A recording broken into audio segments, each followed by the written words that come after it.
Is it the number 7 route? What do you want these days? It is indeed numbers all the way from Rainier Beach, ladies and gentlemen.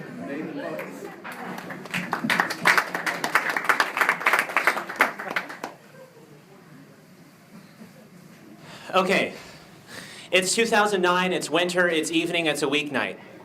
My then girlfriend and myself are riding along in her small, white, two-door sort of hatchback vehicle.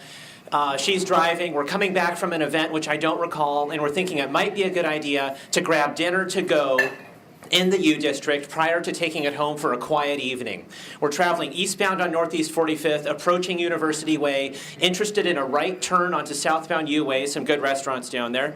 45th, as you know, is a 4-lane road, 2 lanes in each direction. We're in lane 1, the right lane, approaching the stoplight at University Way. In the left lane, up ahead there, is a double-length tractor trailer that's stopped at the stop bar. Big semi-truck is stopped in the left lane at the green light. It's not moving even though it's a green light. It's a stale green.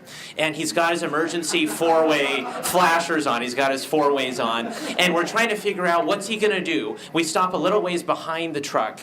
And we're wondering, is he going to turn left? That would be fine. Is he going to go straight? That would also be fine. No conflict.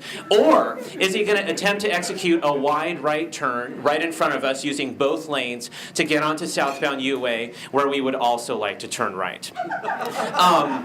Allison, that's her name, sitting next to me. Allison says, I'm not quite sure what's going on, you know, what should we do? What's the thing to do here? And I'm also not quite sure what's going on. So I just suggest let's wait out the light cycle, you know, let's sit out the cycle, let the situation play, see if it resolves itself on its own. And that's what we do. We sit for a cycle, nothing happens, the light turns green again, and Allison proceeds forward with caution. Lane 1,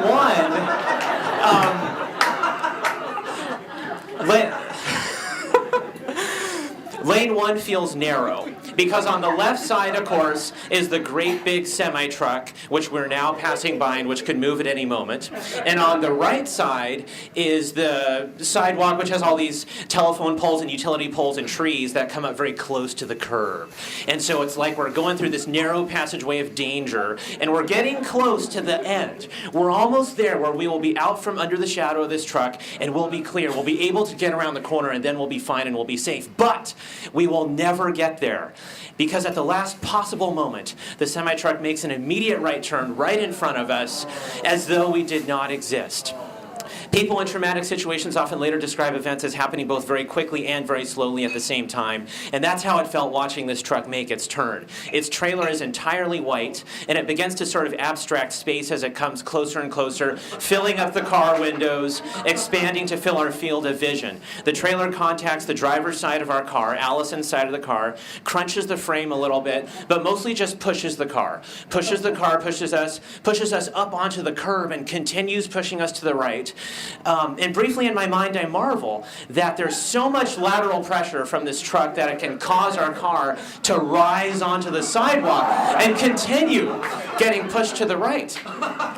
On the sidewalk, to our right, is a great big utility pole. It is unshakable, and it's coming closer and closer because we're getting pushed towards it. It's coming closer and closer. It touches the car, and it continues coming closer. The car is now being squeezed on both sides, on the right by the unshakable steel utility pole, on the left by the unstoppable semi-truck, still making its hard right turn. And we're in a Chevy Corsica from the 90s.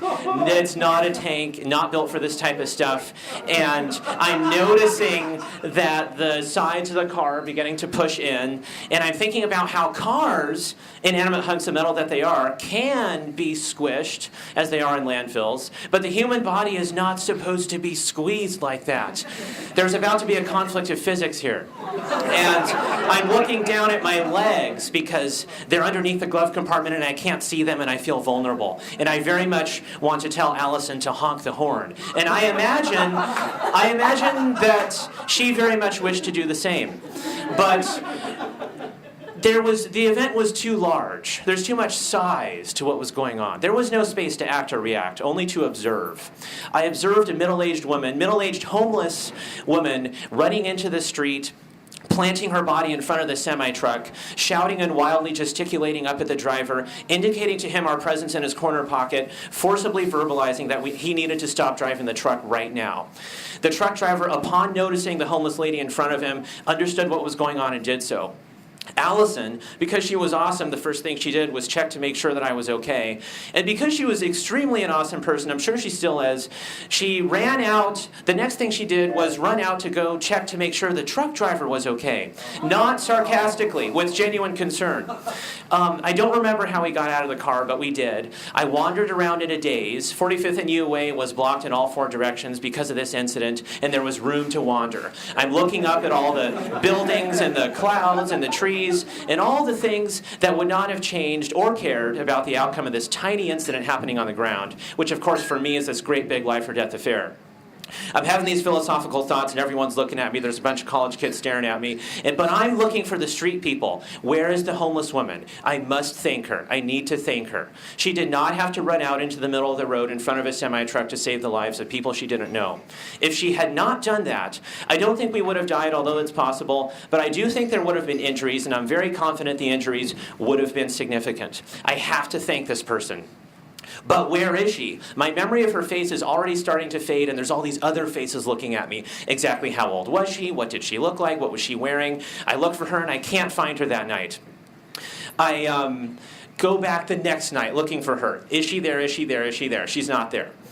I go back a couple more times, and these days I still go through that intersection 4 times a night because of my bus route.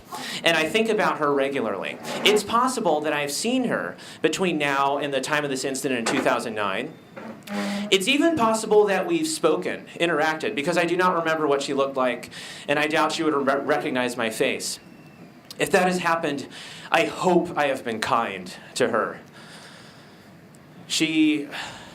If it has not happened, I hope I meet her soon. I will not know who she is, but I hope I can repay a fraction of the goodness that she once gave me. I am so thankful for every life experience she has ever had that led her to be the type of person who would rush out there, put herself in harm's way to save the lives of strangers, expecting nothing, asking for nothing, receding back into the crowd after it's over. That woman is part of the reason I am standing here as I am today, and I am very grateful. Thank you.